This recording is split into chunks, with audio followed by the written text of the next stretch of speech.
स्वात से ये खबर है जिसकी तहसील बहरीन में दरिया पार करने वाले दो अफराद शेयर लिफ्ट में फंस गए हैं। रेस्क्यू टीम ने फौरी कार्रवाई करते हुए दोनों अफराद को बाहिफाजत रेस्क्यू कर लिया है। आप मनाजर इस वक्त डॉन न्यूज की स्क्रीन पर देख सकते हैं। ये कोई पहला वाकया नहीं है कि अफराद जो मुसाफिर हैं जो इस तरह की लिफ्ट को इस्तेमाल करते हैं वो इन लिफ्ट की टेक्निकल फॉल्ट की वजह से इसमें फंस गए हों, लेकिन बर वक्त कार्रवाई की गई। इस पर हम अपडेट लेंगे डॉन न्यूज के रिपोर्टर मुराद अली खान से और जानते हैं। मुराद, बताइएगा इन मुसाफिरों को कितने घंटे तक वेट करना पड़ा, कितनी वक्त तक उनको वेट करना पड़ा इस लिफ्ट में?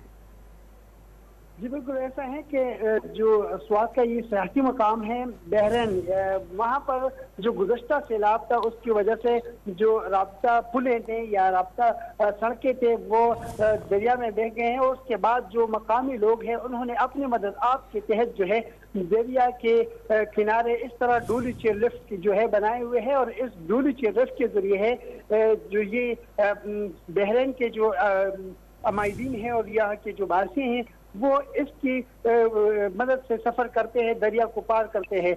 लेकिन ये पहला वाकया नहीं है, ये गुज़श्ता कई सालों से ही ये बार बार ये वाकया सामने आ रहे हैं। और आज ये जो बहरीन का इलाका है वहाँ पर एक चेयर लिफ्ट जो कि उसमें दो अफराद मौजूद थे और दरिया पार कर रहे थे कि अचानक चेयर लिफ्ट जो है वो दरिया के किनारे में फंस गया। और तकरीबन 2 घंटों के इंतजार के बाद जो है मकामी लोग और जो रेस्क्यू एहलकार है उनकी मदद से अब उन दोनों अफराद को जो है रेस्क्यू कर दिया गया है। इस तरह बहरीन से लेकर कालाम तक दर्जनों डुअली चेयर लिफ्ट जो है वो मौजूद है और वो बिल्कुल एक मौत का कुआं इनसे बना हुआ है और लोग इस खतरनाक डुअली चेयर लिफ्ट पर सफर करने पर मजबूर है।